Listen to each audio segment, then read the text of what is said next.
You will hear a telephone conversation between the organizer of a park run and a woman who wishes to take part in the run. First, you have some time to look at questions 1 to 6.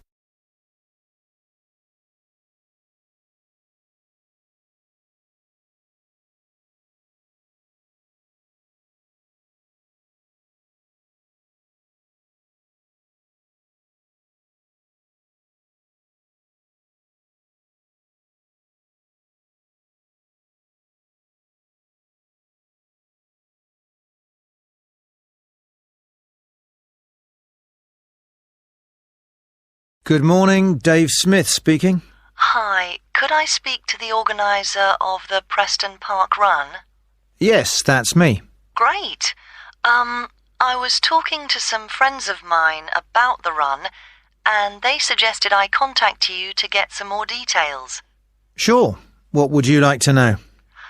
Well, they said it takes place every Saturday. Is that right? Yes, it does. Okay, great. Do you know where the park is? Oh, yes, I've been there before, but it's quite big and I'm not sure where to go. Well, there's a circular track that goes right around the park. The run starts at the cafe, goes past the tennis courts, then twice around the lake and finishes back where it started. Okay, and what time is the run? Well, the actual run begins at 9 a.m, but the runners start arriving at about 8:45. Okay, so I need to get up early Saturday morning then. And how long is the run? Well, it used to be 3 kilometres, but most people wanted to do a bit more than that, so we lengthened it to 5 kilometres. We now go round the lake twice, and that adds an extra 2 kilometres. Right.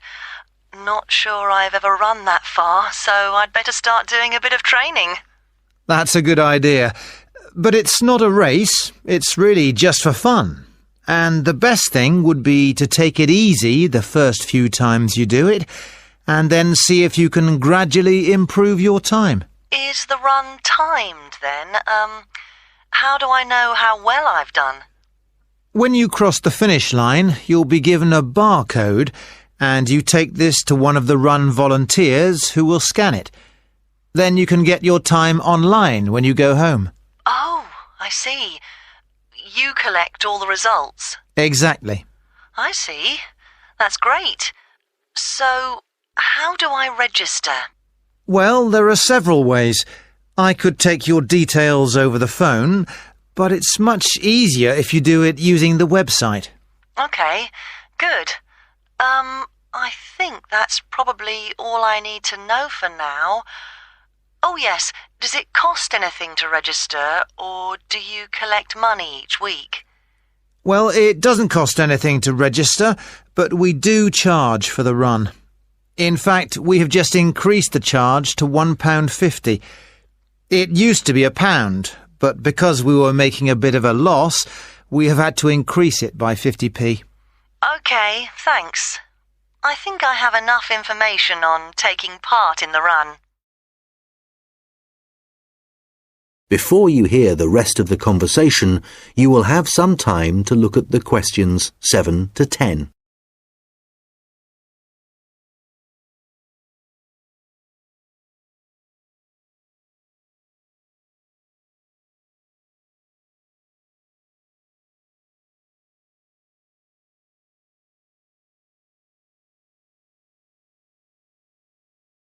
Now listen and answer questions 7 to 10.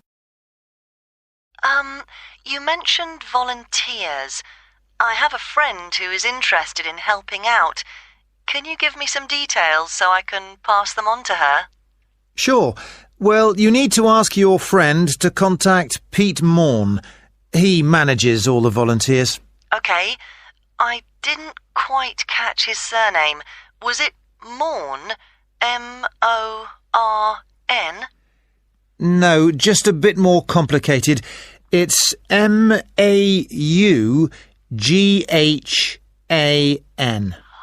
Right, thanks. And could you give me his phone number? Yes, just a moment. It's here somewhere. Let me just find it. I've two numbers for him. I think the one that begins 01273 is an old one.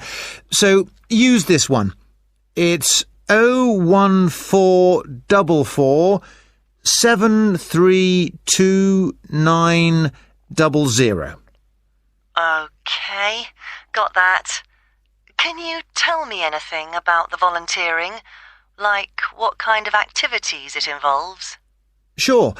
Well, we need volunteers for basic stuff like setting up the course. We have to do that before all the runners arrive. Okay, so that's a really early start. Yes, that's right. But if your friend would prefer to arrive a bit later, she can also help with guiding the runners so they don't go the wrong way. I see. I believe you do a report on some of the races.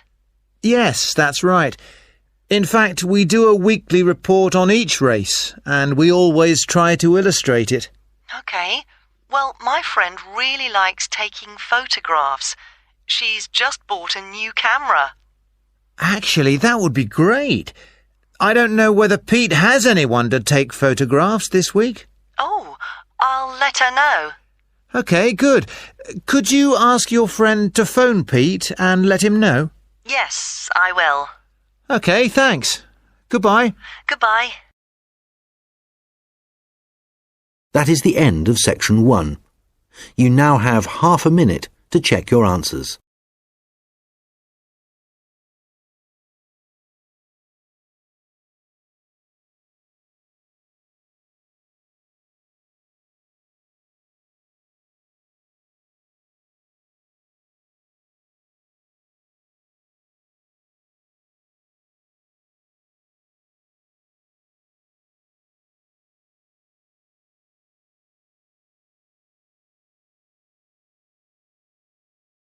Now turn to section 2. You will hear a recorded message about a bus tour. First, you have some time to look at questions 11 to 14.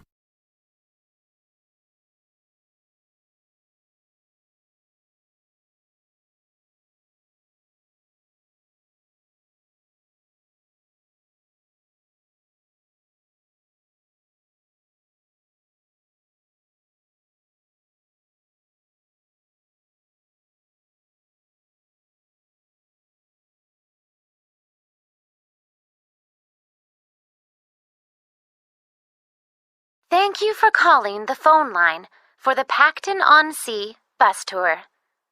This is a recorded message lasting approximately 4 minutes, and it provides general information on the town bus tour. Pacton-on-Sea is a beautiful West Coast town and has attracted tourists for many years.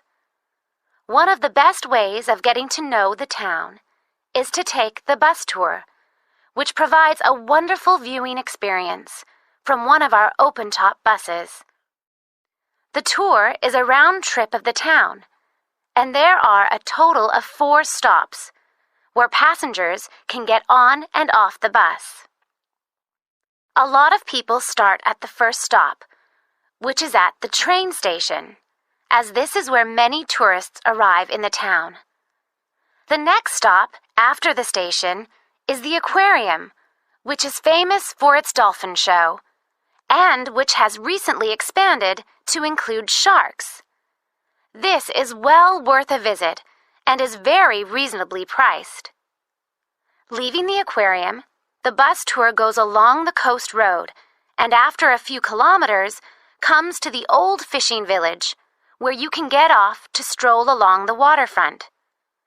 There are some original buildings here, but most of the area has been modernized and is now used as a harbor for all kinds of sea craft, including yachts and some amazing powerboats. The tour then heads off to the last stop, and this is where most of the shops are. So for those of you keen to do a bit of shopping, this is the place for you. Our advice is to go to this part of the town in the morning when it is relatively quiet. It does get very busy in the afternoons, especially at the height of the season.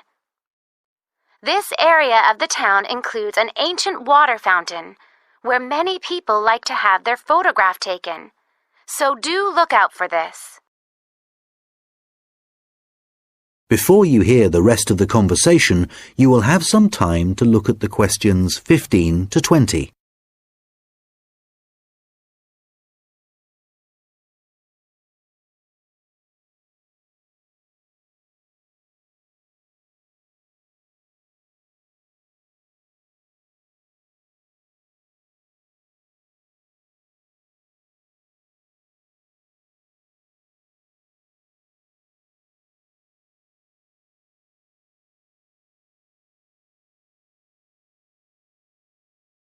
Now listen and answer questions 15 to 20.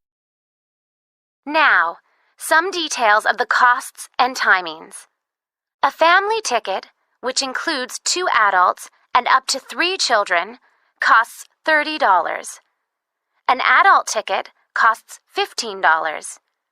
Children under the age of 15 are $5, and student tickets are $10, as long as you have a student card.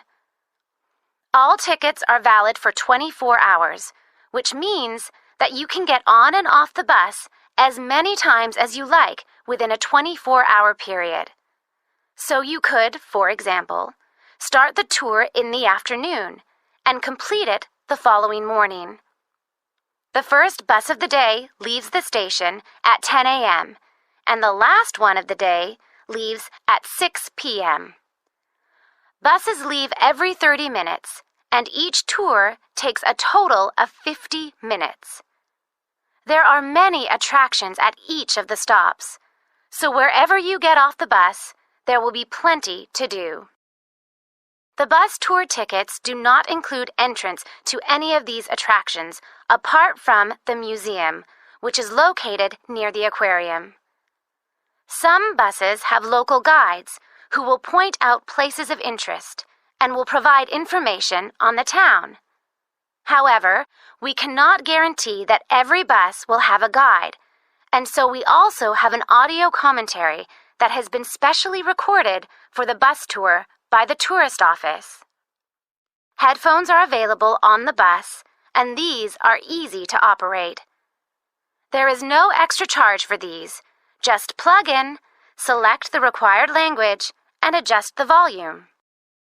Due to the winter months being rather cold and wet in Pacton-on-Sea, the bus tours only operate from March to September. The weather is usually warm and sunny during these months, so remember to bring some sun protection, especially on hot days. And of course, it does occasionally rain here in the summer, so if the weather looks bad, remember to bring some rainwear. The bus tours are available no matter what the weather. At the height of the summer, the tours can get very busy, so you are advised to book. You can book tickets online, over the phone, and also at the station, and at any of the other tour stops. When booking over the phone, you can collect your tickets at any of the stops at the start of your tour. When you do it online, you can print your e-ticket, which you must remember to bring with you. Thank you for calling the Pacton-on-Sea phone line, and we look forward to seeing you soon on one of our tour buses. That is the end of section 2. You now have half a minute to check your answers.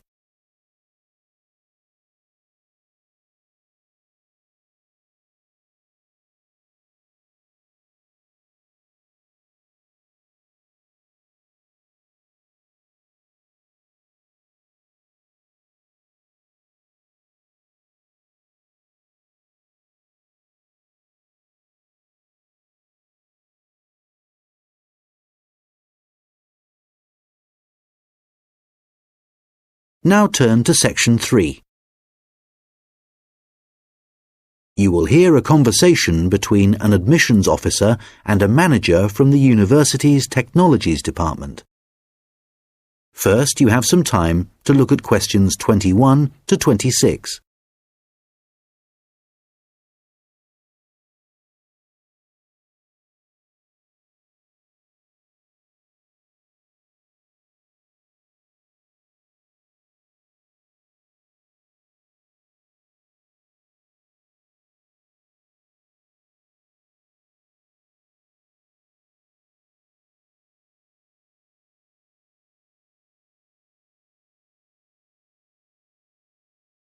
Hello, I'm Randy Agotra from the Technologies Department. Ah, yes, good.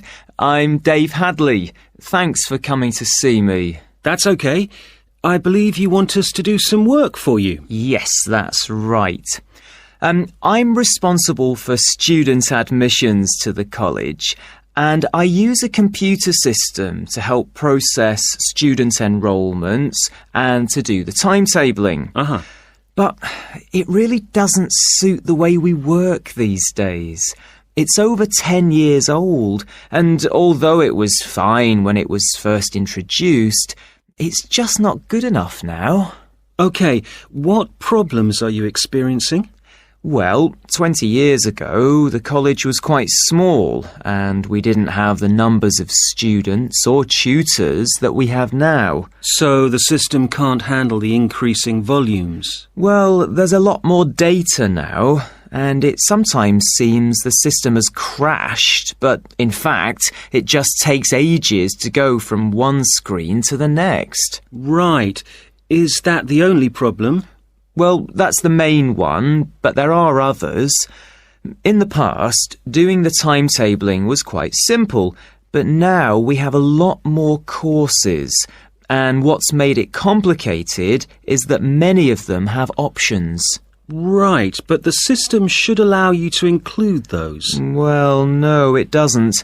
It was supposed to, and a few years ago we did ask someone from the Technologies Department to fix it, but they never seemed to have the time. Are there any other issues with the system? Well, I've been given extra responsibilities, and so I have even less time to do the timetabling. If there was anything you could do, Randir, to make the process more efficient, that would be really helpful. Well, it sounds like you could do with an assistant, but that's obviously not possible. So what about having an online system that students can use to do their scheduling? How would that work? Well, it may mean less choice for students, but we could create a fixed schedule of all the courses and options, and they could then view what was available. And work it out for themselves. That sounds great. OK, so we'll need to decide whether or not to improve the existing system or to build a completely new system. Well, I'd much prefer to have a new system. Quite frankly, I've had enough of the old one. OK, that'll probably take longer, although it may save you money in the long run. When were you hoping to have this in place? Well, it's January now, and the new intake of students will be in September. We need to start processing admissions in the next few weeks, really. Well, it will take more than a few weeks, I'm afraid. As an initial estimate, I think we'll be looking at April or May to improve the existing system, but for a new system, it would take at least 9 months. That would be October at the earliest.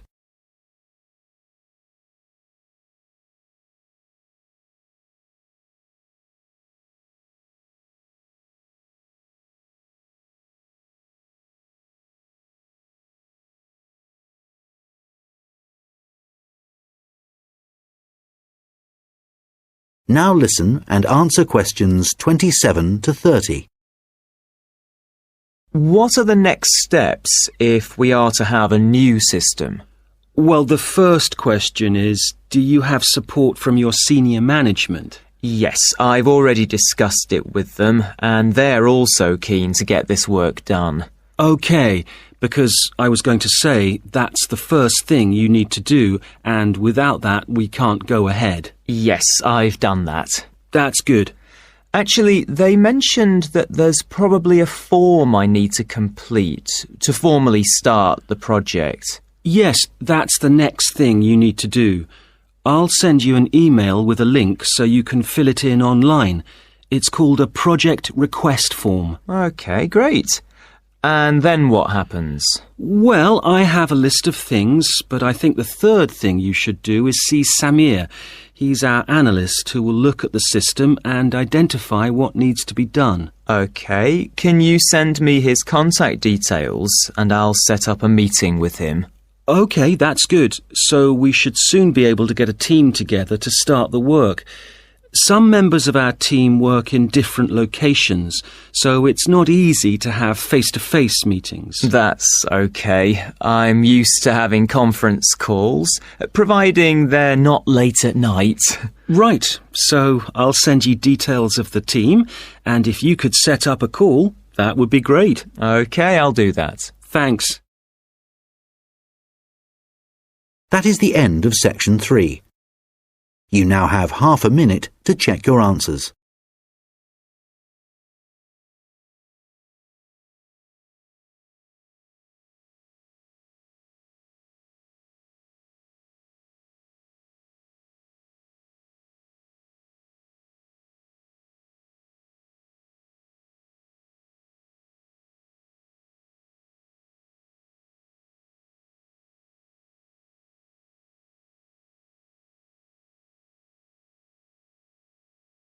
Now turn to section 4.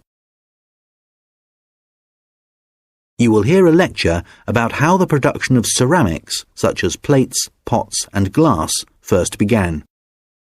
First, you have some time to look at questions 31 to 40.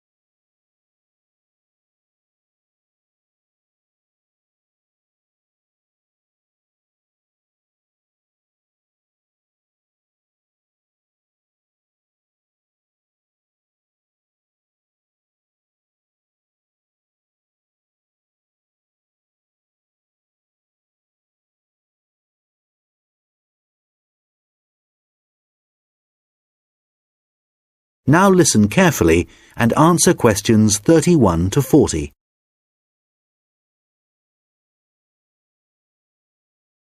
Hi everyone. Today I'm going to be talking about the origins of ceramics. So first of all, let's start off with, what is a ceramic? Well, generally speaking, ceramics are what you get when you apply heat to certain inorganic, non-metallic solids and then allow them to cool. And examples of ceramics are everyday things like earthenware pots, crockery, glassware, and even concrete.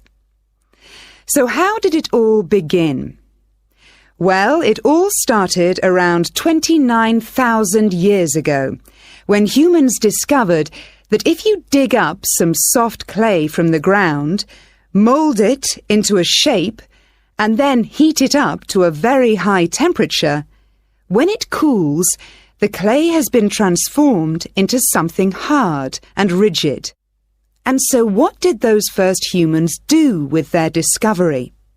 Well, they created figurines, which were small statues and which depicted animals or gods or any shape that the clay could be moulded into.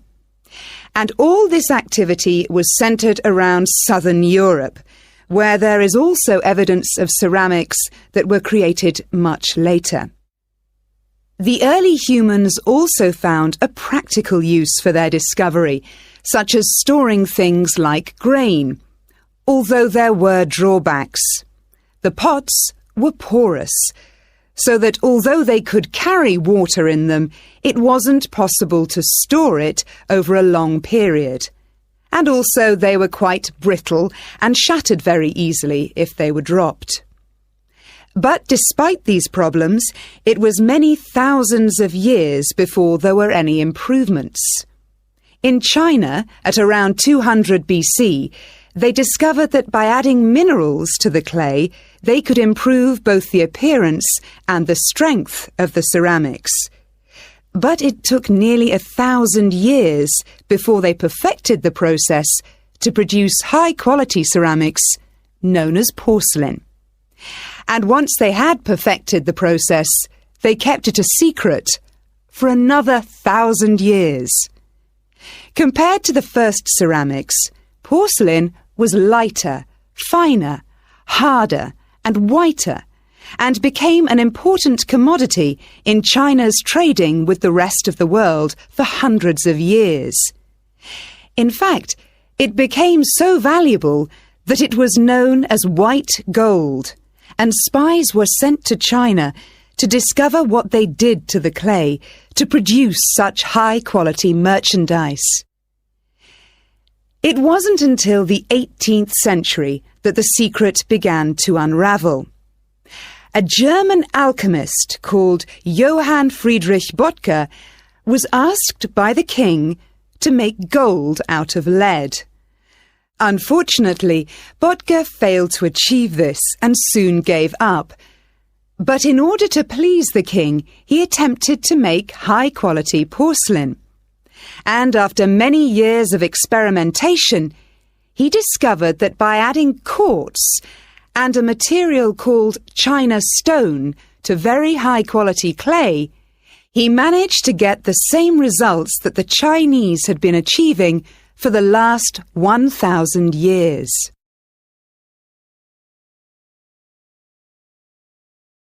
We'll now look at another ceramic which is made from mixing sand with minerals and heating to over 600 degrees Celsius.